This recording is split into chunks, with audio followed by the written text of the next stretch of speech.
right. Well, welcome everyone. Thank you so much for joining us on World Oceans Week. Happy World Oceans Week.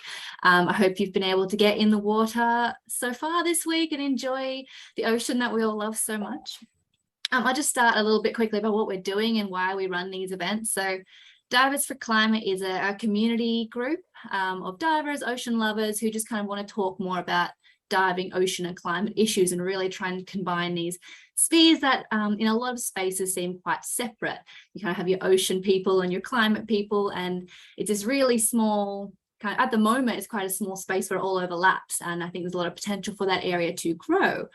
And so we're not an organization or an NGO or anything. We're just volunteers who kind of like to facilitate these conversations.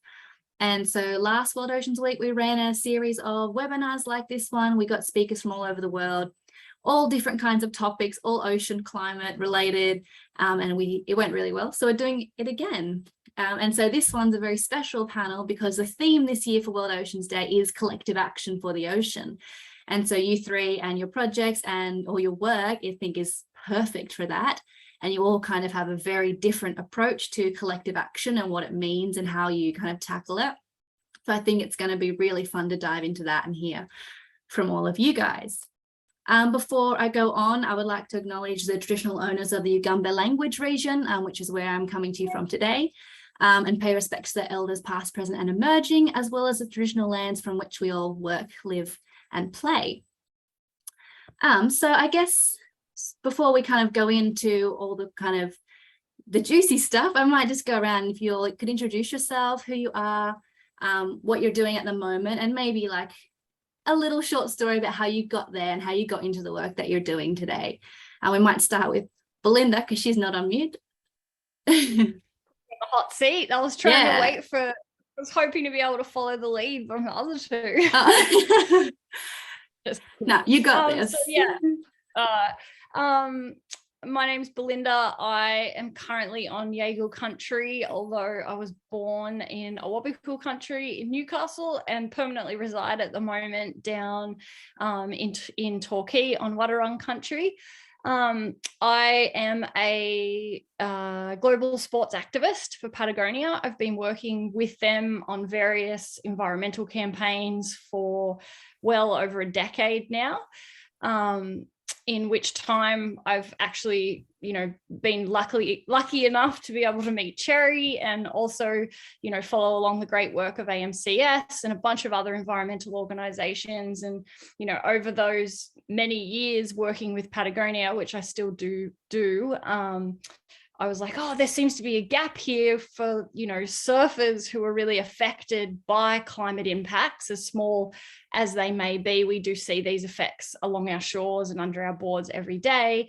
I'm going to start my own non-for-profit called Surfers for Climate, which at the time I didn't realize that I was biting off more than I could possibly chew. But anyway, we're two years in now, and Surfers for Climate is a sea roots movement dedicated to positive climate action.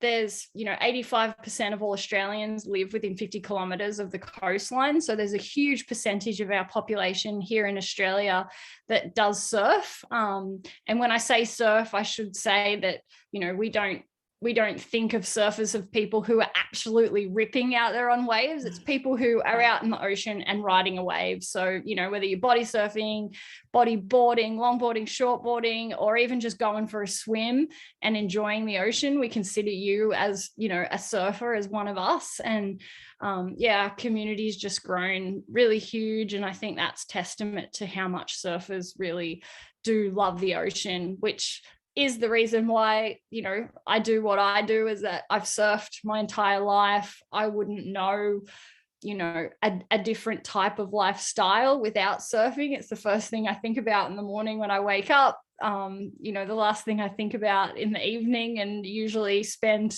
between 1 and 4 hours out in the ocean every day. And it's like really just what makes me beat personally, and absolutely love it. Yeah, amazing. It's been really incredible to watch Surfers for Climate grow, actually, because I think I followed it really, really early on. And now it's massive, and all your events lately, which we'll talk about a bit more later. But I did want to say that Surfers for Climate really helped inspire Divers for Climate. We were like, oh, that's like, where's the diving one? That's awesome. Yeah, that's stoked. Yeah, just like watching a group, people with similar values and interests kind of get together and find common ground has been, yeah, it's been really good to watch. Yeah, Jazz, do you want to go next? Yeah, absolutely. Sorry, I just had to unmute myself. Yeah, hi, I'm Yaz, and I'm currently working as the Science and Marine Manager at Citizens of the Great Barrier Reef. I ended up in Cairns about 10 years ago, just because I've always been fascinated by the reef and tried to spend as much time on the water as possible. And a couple of years ago, I started with Citizens, and that was the year that we were piloting our project, the Great Reef Census. And the Great Reef Census basically is this initiative to get the community together, any citizen, to help take part in practical data collection towards surveys and analysis as well. And yeah, so we're going to kick off with Great Reef Census 3 in October, and it's been going really well so far, and we just want to continue building on that engagement with people and getting more people involved in, you know, assisting the reef by surveying in a practical matter, not only, you know, in a way where you donate money, but, you know, a more hands-on sort of manner. Yeah, nice. And we'll get more into why getting hands-on is such a different approach later. But if anyone's been involved in the census or is thinking about it, highly recommend this year. Cherry, you're up. Thanks. And thanks so much for organising this, Yolanda. It's so impressive what you've pulled together in your spare time.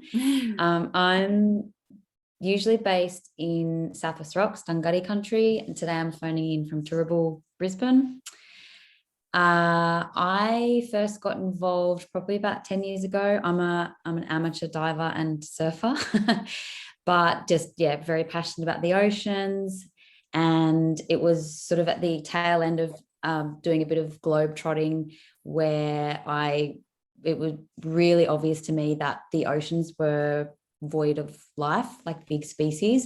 So that was a kind of catalyst moment for me to really get involved. And I started this journey as a volunteer. I volunteered full time.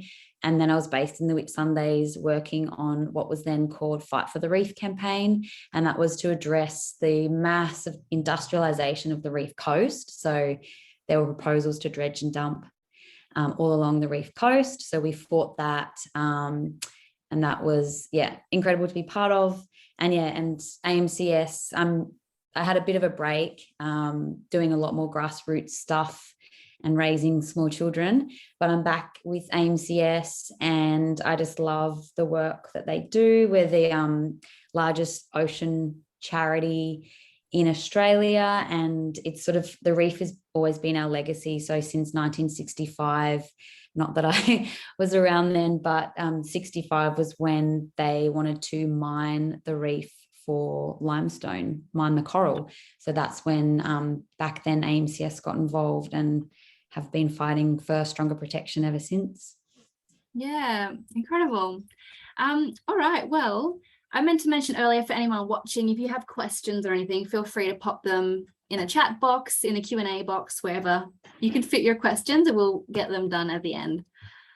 So I kind of want to start, like, the theme is collective action for the ocean, but that's quite a broad and vague thing. Like, what is collective action? What does that mean? And I know lately, you know, we've seen definitely in Australia, there's a lot more concern for the environment and the ocean and what's happening around the world.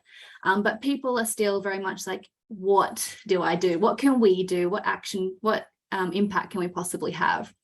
So, and I know the three of you in your work, you have very different kind of approaches to this. So I guess to start with, what does collective action, this is open to the floor, who wants to go first? What does collective action for the ocean mean for you?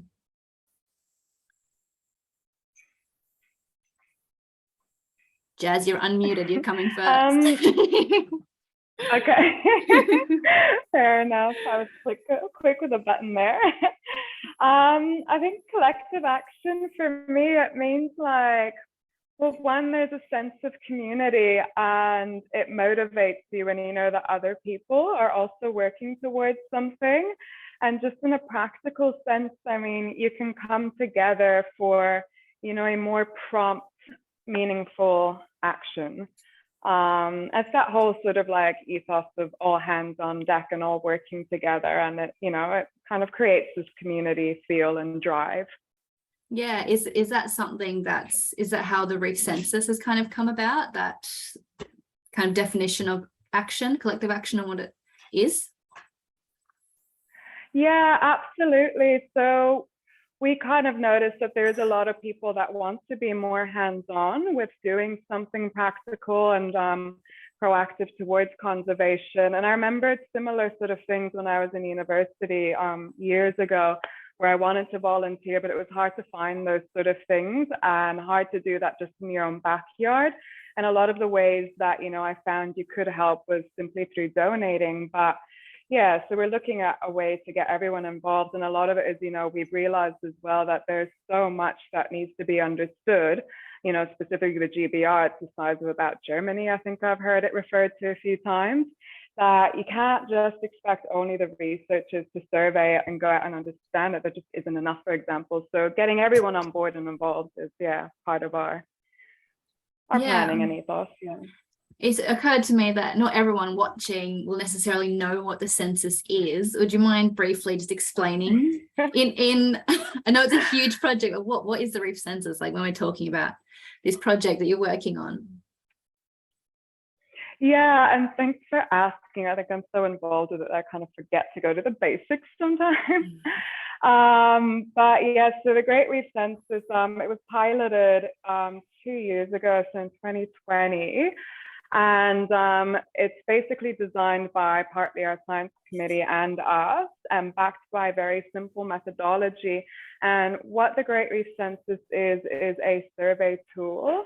So we get people to go out and survey by imagery. It's just simple photography with a simple methodology, which is you take an image 3 to 5 meters away from the reef, and that gives you a 5 by 5 meter habitat representation. And the gold standard is to get multiple sides of the reef as well for accurate habitat representation. It runs each year from October to the end of December. And in that surveying, we try and fill knowledge gaps. That survey methodology, the imagery, helps ground truth existing models, such as satellite imagery, for example. And we've also incorporated into the census a prioritization of reefs. Just so we can deliver, meaningful outcomes. So we go to reefs that are valuable to the COPS management program. So that's the crown of thorns outbreaks, which are damaging to the reef. I think they come next after bleaching is what I've understood. And then in addition to that, we also prioritize visiting reefs that are valuable to importance score modeling. The importance score modeling is based on what are called key source reefs. So key source reefs are reefs that have a high number of coral larvae, and by the way they connect to other reefs, are able to deliver that larvae to those nearby reefs and help restore them if they're damaged, for instance. And that importance score modeling, that's based off of work in the University of Queensland by Peter Mumby, who's one of the lead scientists on our science committee. Yeah. A lot of information, but that's my best nutshell. No. So it's getting lots of different people, citizens, operators, everyone involved in this quite high level scientific stuff, and kind of making sure everyone has that can contribute to it, which I love. Absolutely. Yeah, absolutely. And there is also, I just forgot something, there's a practical, but there's also the analysis stage, which I sometimes forget about. But yeah.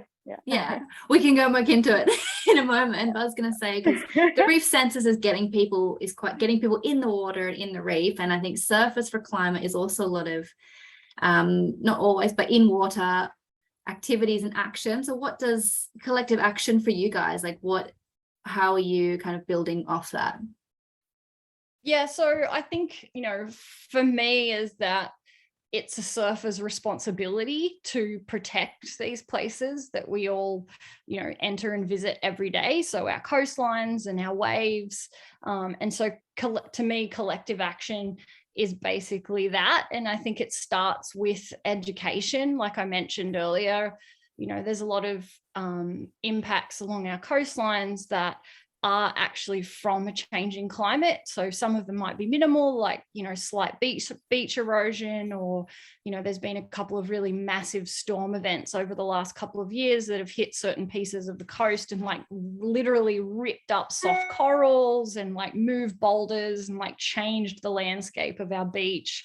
And of course, there's like sea temperature rise that's really affecting the biodiversity and ecology of these beaches, not to mention the recent flooding events that had massive effects on most of the Northern Rivers beaches, for example. And so I think it's partially educating surfers to sort of say, like, hey, do you know that, your beach looks different, but as an effect of a changing climate, and then sort of connecting those dots between what surfers can do. Like, we come from all different walks of life, different backgrounds, identities, even social hierarchy. If we've got CEOs and doctors out there surfing with people who couch surf and don't have a job, and in the ocean's kind of a bit of an equalizer of all that, is that we're all there, enjoying the waves and the one thing that we love most, and that we all do have a responsibility to look after the ocean, but sometimes that comes in different forms. So it could be, turning up to a paddle out to protest, gas development, for example. So trying to keep fossil fuels in the ground, but that could look different for a lot of people. It could also be investing your money in, more sustainable institutions that don't invest in fossil fuels, or it could be, going and meeting with your local MP. So we try and facilitate different things that surfers, different types of action that surfers can take, and they can take together, but making sure that they're comfortable with it. Yeah, you said before that, if they just knew like how their beaches are changing from your conversations and like your experience with surfers for climate and just in your surf like career in general, like do surfers, do they recognize these things? Is that something when you talk about it, they're like, oh yeah, I've seen that, or is it quite a surprise to them? Well, I think we all recognize it because the quality of the waves are very dependent on even the smallest change. So it could be, obviously runoff, like nobody likes to surf in storm runoff, or it could be like, boulders that have dislodged and moved from a storm, but that boulder may have actually been an integral part to that surf break. So everybody notices it. Yeah, like interesting. People know that everything's changing, but they're not necessarily connecting the dots. And of course, like everything, there's always people going, oh, these fires have been happening for decades. Yeah, we've had floods before. Yeah, we've had erosion before, but it's like, yeah, but not every year, So a lot of it's just even having conversations and prompting people to have more conversations. And I'm sure all of you have gotten changed in a beach parking lot before, and, surfers, it's kind of a bit of a, I wouldn't say intimate space, but definitely something that's, you're left a bit vulnerable, especially in cold conditions where your fingers aren't working, you're trying to put your shirt on and the wind's blowing your towel away. And so, you do connect in these moments that leave you quite vulnerable. And so we're trying to take advantage of those moments and convert them into meaningful conversations. I love that. That's such a fun place for a climate chat. Yeah, that's so good. No, I'm interested because I'm not a surfer. I wish I could surf, but it doesn't happen. But it's a lot of like my experience is like on the reef and diving, and kind of this experience that divers have and have noticed. But I love hearing that you can still see impacts on the ocean on your really local blue spaces, like your beaches and your coastlines, and people who see those every day must be able to connect to that in a very meaningful way. Cherry, so you can speak to this from AMCS generally, or Fight for the Reef. Collective action, what does it mean for you, and how has collective action kind of shaped what it is that you guys are doing? I think for me, and what I'm really passionate about, collective action to me is people power, and we've all touched on this. And that looks very different depending on what it is you're interested in. Like, as Belinda's been mentioning, if you're a surfer, if you're more a science background, then the Census would be an amazing project. But for me, yeah, just generically, it is about people power. It's about changing hearts and minds. And how do you do that? Through the power of storytelling. You have conversations with people, you connect to them on a common goal or issue, and you connect to their values. And I love that side, the grassroots side of community organizing and rallying like your people together, your community together, and really working towards a common goal. And I see that as collective action as a whole. And then how it's done, I mean, the tactics depend on where your strengths are and what your capacity is. Like Belinda's tactic, talking in a car park, is fantastic. Like, I think, be it as authentic and real as possible. Like, I spent 5 years in the Whitsundays and would often have some of the most persuasive and powerful conversations while chatting to tourism operators, like at the local cafe or pub, and really, just creating that story and that sense of urgency can really get people collectively involved, and then growing your movement from there, I think.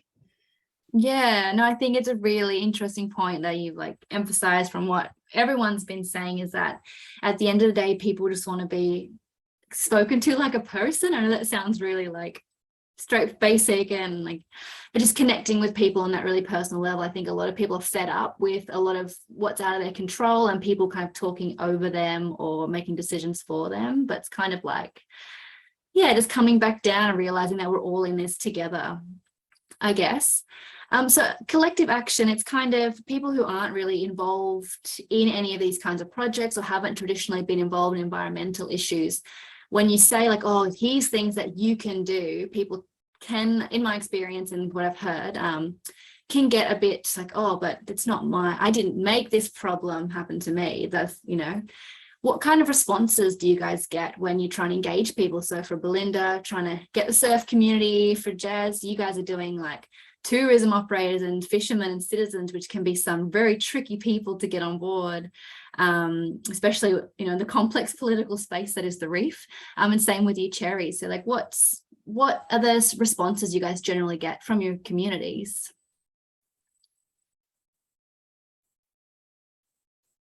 Cherry. I'll jump in. I was trying to be polite. I think that people, like most people, are really passionate, and no matter their political beliefs or how engaged they have been in the environment, at the end of the day, people care. And for some people, it's just not knowing what that looks like. How do I take the first step? How do I take action? So a small, tangible action they can take. And I always I feel like in generally there's a lot of really engaged people that are really passionate. For me, the challenge is more sustaining that motivation and sustaining hope and keeping that hope alive and nurturing those relationships so people continue doing the work that's sustainable for themselves. I find that more the challenge rather than getting them involved. And again, the way I've gotten people involved is to connect to them on their level. So if you were talking to a fisher, you would talk about the threats to their fishing ground. Or as Belinda was saying, like if their break is changing because of sea level rise or extreme weather events, then that's something that they'll care about. So connect to people on values that matter to them. And in generally, like the response that I've found has almost always been quite positive. Except if people feel hopeless, then it's hard to kind of create that hope and then get them involved. Yeah. Belinda, you're nodding away. Do you have something to add on to that? I just really agree with what Sherry said, is especially, if people feel hopeless, they're not motivated to do anything. Like I often hear this, oh, but I'm just one individual. Like what difference am I going to make? And it's like, well, actually, collectively, we can make a huge difference. And so I think it's always keeping things, obviously it's great to share facts, to share figures, because it does give it that, strong science background that, hey, this is actually happening. But it's not until you can connect with people, like Cherry has said, in those, those ways like that people can resonate with and can relate to is when they're really going to do something. But if you sort of provide them with a bunch of solutions, then they're inclined to go and do something. And that's all we ask of people, is just do something. And so I think that's it, is like keeping things solutions based, a little bit more positive, a little bit more hopeful than being bogged down into the doom and gloom. And, you know, as surfers, like, well, I think as citizens of the world, some on much larger scales than others, for example, the Western society in Australia, we're guilty of being big polluters. You know, our lifestyle, just that's how our lifestyle is. You know, we live in houses, we drive cars, like we consume, and unfortunately, like that emits a lot of carbon. And surfers, you know, high up on that list. We love to travel for waves. Our gear's predominantly made of petroleum-based products, but there's also, you know, it's been an argument, I guess, in surfing, is like, oh, well, I feel like a hypocrite if I, you know, turned up to a climate protest, but I drove there in a car and I've got a surfboard under my arm. And we're like, hey, it's not about being perfect, because, you know, currently the system that we have doesn't really allow us all to be perfect, but it's about doing what we can do, you know, what we can change in our own homes, and what we can't, we all need to band together for that people power to ensure that our governments make those changes for us. So, you know, keeping things positive. Definitely. There's that quote that goes around Instagram. It's like, we don't need 100 perfect environmentalists, we need like millions of imperfect ones. Yes, you have, because the Census is a huge scientific it's kind of a different background to Belinda and Cherry, who are quite more grassroots based, action based. You guys are trying to get people involved in this huge, quite scientific, quite complicated, like when you start digging into it, project. How do you go kind of communicating with people, and how do they respond with the Census? Like, do they know what it is, what it's for? If you could tell us a bit about that. Yeah, and we've had a couple of years. There has been like learnings as well. So for the practical data collection side, a lot of it is, and like we don't have too many people on our team, so it's small resources. A lot of it has been, you know, me going on the phone and just having those chats with people. And, you know, a lot of the time it goes really well, and sometimes you don't get the most positive feedback. But I did notice that a lot of people, they just want to have a voice. I mean, they spend so much time on the reef and they feel that they're not heard in their own stories and what they want to share. So it's just building that connection, you know, like Cherry and Belinda have mentioned. And then that gets people, you know, more interested in what you're doing, and then not kind of just giving them a directive of, could you do this, but going, you know, how would this work for you and how could you incorporate this? Like maybe it is just sharing awareness of what we're doing. Or getting someone involved, or, you know, passing on the message, that sort of thing. So that's worked quite well. And we started doing some road shows last year just to get people to meet and greet us and talk through it after a short presentation. And we found that as an engagement tool, that worked really well. And then when it comes to, you know, getting people on board for the analysis stage, that's a lot more through media and the comms side of things that we're connected to.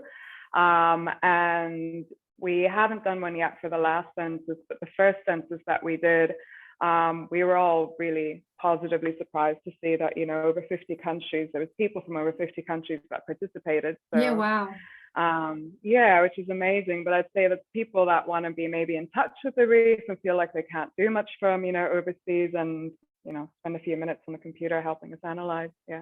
But we do notice that there's a lot of, we need to make the materials and directions as clear as possible. The easier it is, the more likely people will want to participate, and that's our job to make it that way.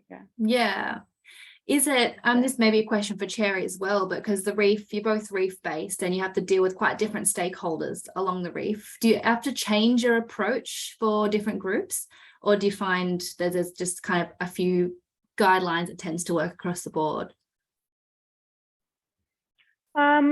I've found when it comes to like the practical side, the data collection side, and organizing boats, getting tourism operators involved, etc., I do change the approach of the way I talk to people. I find personally that too much of just talking and providing information doesn't seem to always resonate so well, but having those genuine connections and optimistic, I guess it's the whole, providing hope, that works a lot for different groups. So yeah, depending on who is in discussion, we'll tweak it a little bit. Yeah, Cherry, did you have something to add on to that? Oh, yeah, very similar. Definitely change the approach and the language, and even the how and the where I reach out to people, depending on their level of experience, expertise, and knowledge, and what their values are, whether they're a volunteer, a snorkeler, a tourism operator, a business owner, a donor, then your communication and your approach is wildly different. But it's all about connecting to the reef and the urgency and the threats, and then providing solutions and a way in for people to get involved.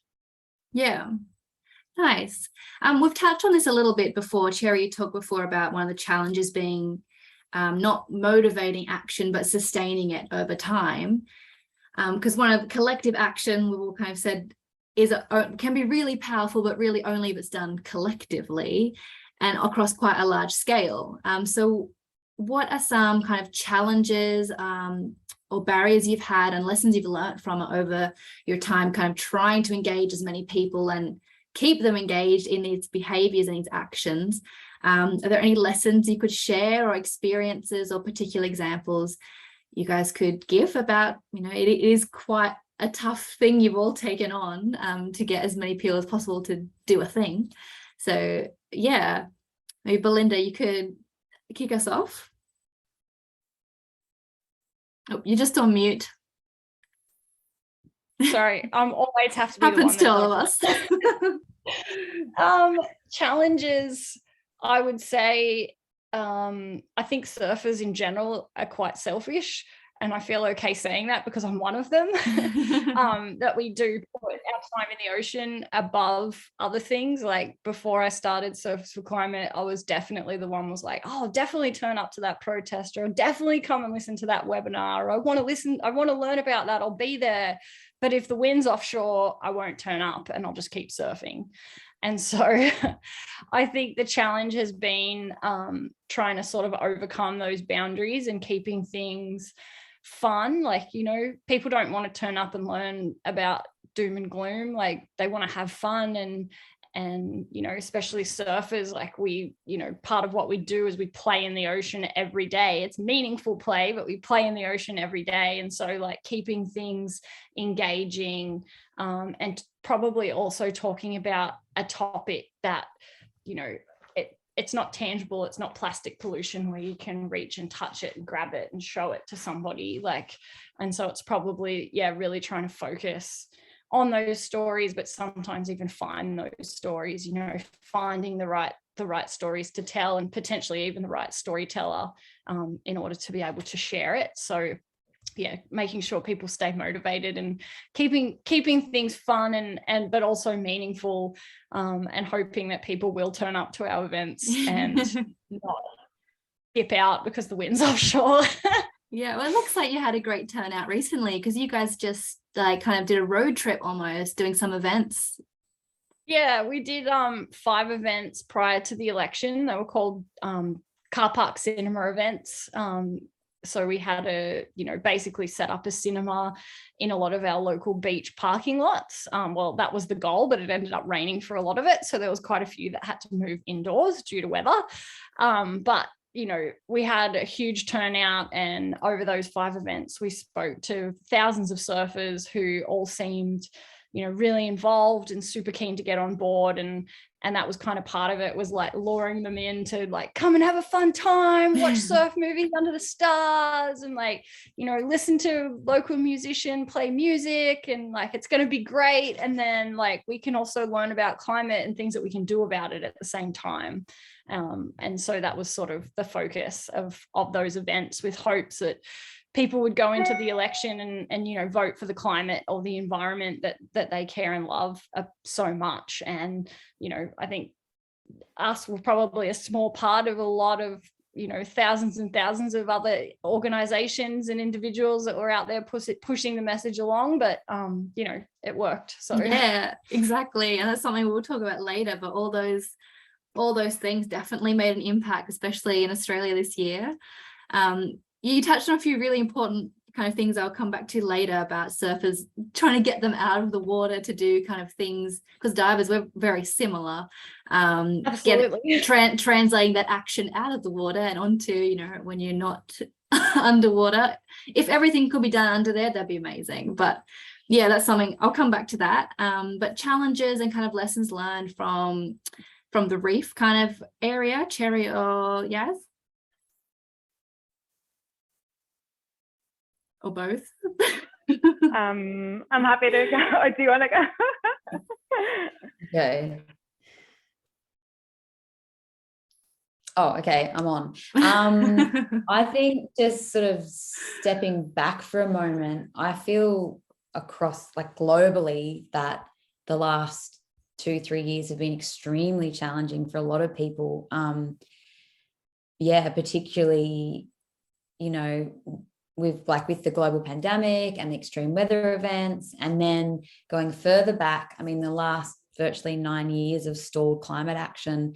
So it's been a really, really hard space to be a campaigner or a conservationist or a scientist, a climate scientist, an environmentalist, because it just didn't feel like we were getting any traction. And then we were hit with the pandemic and then extreme weather events and one after the other. So it can really wear down your resilience and your hope.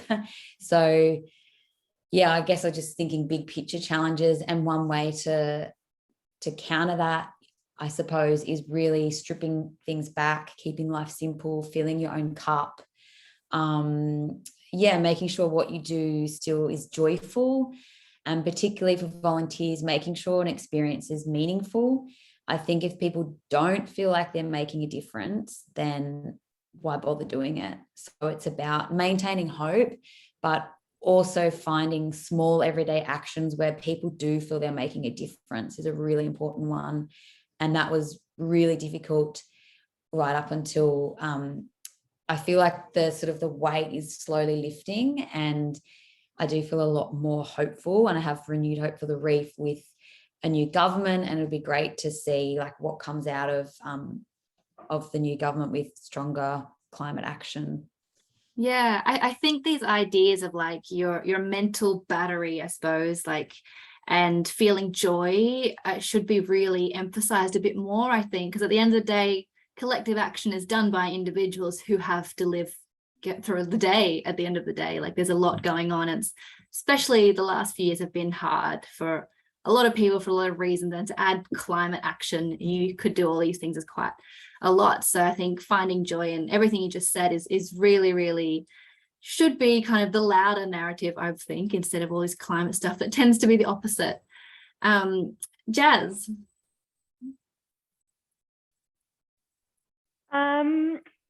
Challenges and lessons learned.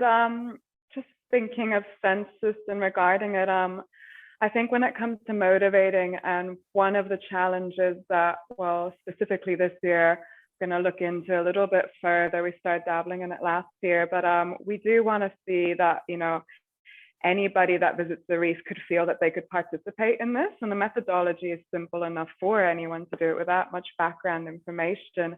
And, last year when we did Census, we ended up with 315 reefs surveyed across the entire GBR, which is amazing. We were not expecting, a result like that. And it was, incredible to see the community support to deliver that. And when we looked at, who was doing these surveys, a lot of it was the people we approached, such as tourism operators, crew on boats, commercial crew. And there were some, key people that visit the reef recreationally, and they delivered vast amounts of survey photography. One person, a couple actually, they were sailors, and they went up north, and they delivered survey imagery of about 40 different sites, which is amazing. And it seems as though almost, the people that live on the water are very comfortable in the water, very comfortable in that environment. They've grown up there, get more involved, and are very proactive in it and want to do it. But we also hear that other people that, spend time in the water recreationally, want to be involved, but we haven't yet seen them take part. So I think the biggest challenge is, how do we communicate to people that you can take part and you can do this anywhere? I think what we've been learning is, sometimes people maybe feel that they don't have enough knowledge, or they don't know enough about the ocean, and that maybe their participation might not be beneficial or something of that sort. So that's something we're trying to work in, the messaging this year, and see how we can overcome that and make sure that everyone feels they can be a part of it. Yeah, and that's an interesting one, because I feel climate in general is quite similar. People are like, oh, I can't do this or say this because I don't have all the facts. I need to know, which is impossible. You can't. That's too much. How are you kind of, if you're like open to sharing, how are you kind of tackling this? Like, what kind of messages are you thinking of going for to overcome this? We'll be looking at it in a bit more detail over the next few months before we start to go into Census and update our materials. But a few of the initial suggestions we've been looking at is the methodology, make it much, much simpler to start with and more direct, and then also explain, how it will be used. So that I think when we looked at some of the feedback from last year, some of the feedback, basically a few people did say, we did want to upload our surveys, but we just didn't feel too confident with some of the upload questions. And then we, left it there because we didn't want to affect the data collection side. So making it simpler and making people understand that they can't really with that broad scale data, unless if it went monumentally wrong, but it is all looked at afterwards anyway. And with the analysis stage, we've actually had the same sort of lessons. So originally, when all these survey images, they go into an analysis stage. And the original plan was that people would go in and analyze what they see for qualitative data. So they're coloring in corals based on what type of coral it was. But there was just way too many labels there for them to kind of go about. So we did realize that that needs to be made a lot simpler from feedback. And what we're going to do now for that analysis stage is, rather than people identifying the corals and labeling them, we'll have them verify it to better the AI of that analysis platform. So that can then be, used as data and passed on to end users. So rather than having, this goes into technology, but the bits that I've heard is originally we had 180 labels for people to work with. It's way too many. So now for that analysis stage, we're going towards 4. And verifying, so people feel less likely that that's quite stripped back from 180. yeah Nice. Well, so kind of just looking at the time, I wanted to kind of jump into, because what we all have in common, and because a lot of the conversation so far, collective action could be for any kind of collective action, but what we all have in common is the ocean, and that's why we're all here. Belinda, you said before that, surfers feel like they might be hypocrites because they travel a lot, they neoprene-based divers, very much the same. We fly. I find that to be one of the questions we get asked the most, because divers tend to go international trips a lot for a couple of days and buy expensive gear. So with similar problems. And you're also saying that it's hard to get people out of the ocean to other things, but the ocean, I feel like for us and you guys in the space, is like a kind of gateway to all this climate stuff. Like, it's a connector. Getting in the water seems to be quite important.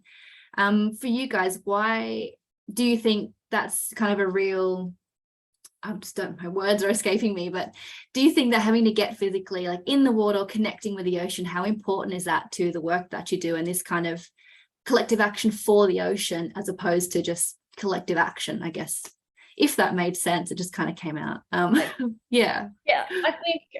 think getting in the ocean is the centerpiece of what we kind of base around, because otherwise we would just be talking to all these people that identify as surfers. If you take away the ocean or the surfing aspect, like, they're all so different, with a lot of other different interests and backgrounds. And so that is what brings us all together, is that we love the ocean, we love the waves. And when you love something that much, you want to protect it. And so without these experiences and these connections that surfers have with, the ocean, like, they wouldn't want they wouldn't have the will to really want to step out of their zone and protect the ocean as much as they do. And that, that sort of goes across the board, I'm sure, with divers, like you see coral being damaged, like they want to protect it and stop what's happening. And the same as trail runners. I've got quite a few trail running friends who, a lot of their local trails are threatened by logging at the moment. And they're like, well, we're going to step up and do all we can in order to try and protect the forest, because, again, it might come from a bit of a selfish place, but it has the best effect, and like your heart's in the right place, is that, you need to be in the water. And I've been surfing my whole life, like I mentioned before, and like I couldn't imagine what I'd be doing if it wasn't for the ocean. And it just holds such a special place for me, and I'm lured into like going every day. Like, even if I don't end up surfing in the waves about, I'll just have to go for a swim. I just have to get in there. It's, the sea is life. And, it might be a bit of a repetitive pattern now, is like, that's my routine. That's what I do. But I talk to a lot of surfers and they kind of think the same thing, and it's just good for our soul. So it's definitely the centerpiece of what we kind of base around, is that people love the ocean so much that they want to step up to protect it. And sometimes that might be, from, I guess, essentially it's from climate impacts, mostly, but sometimes that's extraction. Could be like, gas drilling at their local beach. It could be, other climate impacts that we discussed earlier. And then other times it could be more that they want to, support these sustainable brands and businesses, or other, blue carbon projects that are sort of coming either inspired by or created by our ocean. So it's not all negative. Yeah. And a lot of what, like Cherry, I know a lot of what you do is also based on kind of creating that connection with the reef and making sure people, like, brain is not working. You've got your whole Fight for the Reef campaign and kind of getting people to really connect and show their connection with the reef, whether they're a volunteer, getting tourists involved, just everyone kind of creating that connection with the ocean and the reef, whether they've seen it or not. Could you tell us a little bit about Fight for the Reef and kind of how you go engaging people with the reef and the ocean in that way? Because it's not as accessible as like maybe your surf beaches. The reef's quite actually difficult to see and get to. Yeah, I guess the beauty of the reef is being a global icon, that it's recognizable virtually around the world, and it doesn't matter where you are, you can get involved in some way on the reef. So a big part of what we do is volunteer engagement. So we have Lisa Stutzer, who's based in Cairns, and she's working to really re-engage with volunteers and Cairns community. And then we've got Fran in Townsville, whose focus is on tourism operators on the Reef Coast. And we've also got a couple of staff scattered in Southeast Queensland, like Brisbane Sunshine Coast. So for people living in Queensland, there's plenty of ways to volunteer and get engaged in projects either on the ground or like fins in the water is the analogy. And those that live kind of nationally and internationally, there's always things people can do from afar, and it can be something as small as, like signing a petition, or if you live in Australia, like write to your new member for Parliament. And we always have plenty of resources online to help get the juices flowing, or like templates for letters, posters, all that kind of stuff. So there's just such a huge way people can get involved, but it's really just honing in on what is that individual's passion, what's their strength, what's their capacity, and then we try and find a place or an action for that person. Yeah, like tailoring solutions for people. Yeah, awesome. As you sit in this like unique position where you've got kind of in water things, like very in water, and then the rest is out of the water, but still the same project. How do you find there's a difference between engaging people to do the first census bit and then the second census bit? I do find there's different strategies around it. So I feel the practical data collection side, that works better face to face and being able to have those connections and conversations with people. Whereas the second bit of it, as we're trying to get it, overseas as well, there's a lot of media that's put to use there as well, and directing people to the platform and going, this is how simple it is. So yeah, slightly different strategies there, but all over, across those two, I think we've touched on a fair bit. And, like Belinda mentioned, going into the environment and having the means to, observe and understand the area better, like seeing differences in the beach. I guess similar, a census, as people may go out and survey certain areas and they'll see changes. But I think that being a part of that leads to having, more conversations. But I think that whole experience and understanding that area better, whatever it may be, it leads to confidence. And I think that confidence boost in people helps towards motivation and, taking further action and being involved with either the data collection or whatever other volunteer means there are. And we notice storytelling is really important, as Cherry's touched on as well. And that storytelling, it leads to further conversation amongst people. And I guess it gets people more interested, and all that combined somehow leads to a bit more confidence in doing stuff. Yeah. Awesome.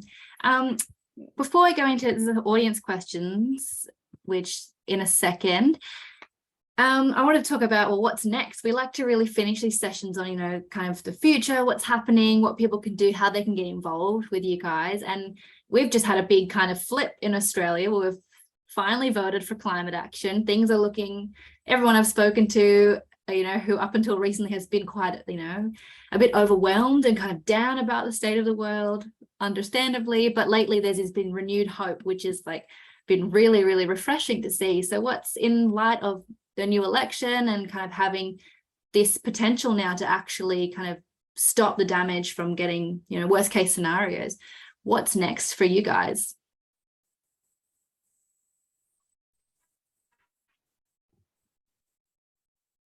I love that 2 years of Zoom and there's still no one's figured out Zoom awkwardness. Belinda, you can go first. I'll go first. So I think for us at Surfers for Climate, we want to try and shift surfing into a sustainable manner, which starts with the equipment that we buy. So sort of tackling that hypocrisy argument, I guess you could say. There's a lot of great sustainable brands out there now making equipment that's, not as harmful or harmful at all to the environment. So it's definitely doing that, and we're doing that through an initiative that we call the Sustainable Supply Club. It's also a membership to Surfers for Climate, and we connect you with brands that are sort of creating better products that enable us to go surfing without the dependence of fossil fuels. So that's one. Another one is that we're starting to put together a collection of walk on country, I guess walk on countries, I should say, across this continent. So, surfing's had a pretty big reputation of, this is my local break, but we kind of think that's ridiculous because, most surfers have only been here for, 5 or 6 decades, and the traditional owners of this country have been here for tens of thousands of years. And so, beyond listening to those First Nations voices and learning more about their care to country, we think that it's also part of, a surfer's responsibility to actually learn the true history of the places that they're surfing on. And so working with some traditional owners to do some walk on country events at different beaches where people can go and learn more about those lands. And then I guess on a campaign front, we definitely have our sights set on the Victorian election in November. The Otway Basin, which is a huge chunk of Victoria's southwest, is earmarked for new oil and gas production. There's already a little bit going on, but the 2021 offshore petroleum acreage release saw over 31,000 square kilometres of pristine ocean that's, home to thousands of species, some found nowhere else on Earth. earmarked for oil and gas and, potential seismic testing. And so we're working towards ending any new projects going ahead in that area. Of course, keeping fossil fuels in the ground and, stopping any new developments that come down the line. So sort of focusing on that as a Victorian election issue. Yeah, that all sounds incredible. And if people listening, how can they get involved? Like whether it's attending one of your walk on countries or just in your campaigning, how can people get involved with Surfers for Climate? So follow us on Instagram. We're just at Surfers for Climate. Sign up for our newsletter, which is free on our website, and also join our Sustainable Supply Club, and all that's on our website as well, just surfersforclimate.org.au. Yeah, nice. Can divers use your Sustainable Supply Club? I feel like a lot of products would work. Absolutely. Yeah, awesome. What's next for the Census and Citizens of the Reef? Yes. Sorry. Yeah, sorry, I lost my mouse on my other screen. I'm back. So what's next for us and what people can take part in? Census will be launching again on the 1st of October officially, might be a little bit sooner. And for anyone that would like to keep up to date with what we're doing, you can easily follow our socials, Citizens of the Great Barrier Reef, on Instagram and Facebook, or our website. We do on that website as well have a project called Reef Tracks, where you can follow tagged megafauna. That's through work with BioPixel up here. Tomorrow we're launching a new project called Reef Cooperation. You can follow updates on that on socials. And for anybody that would like to get involved in the census, I mean, it's for anyone to participate. We'd love to see more people get on board. It really helps towards the data collection and, the input towards modeling. We'll be putting updates of that onto our social media, and we'll have the methodology online. So anyone can just download the methodology. It's super simple if you want to help take some surveys. It's literally 10 images 3 to 5 meters away from the reef, and then you upload that onto the platform. And this year, by the sounds of it, we were going to do the analysis stage at the same time. So if anyone would like to help analyze those photos, really simple this year.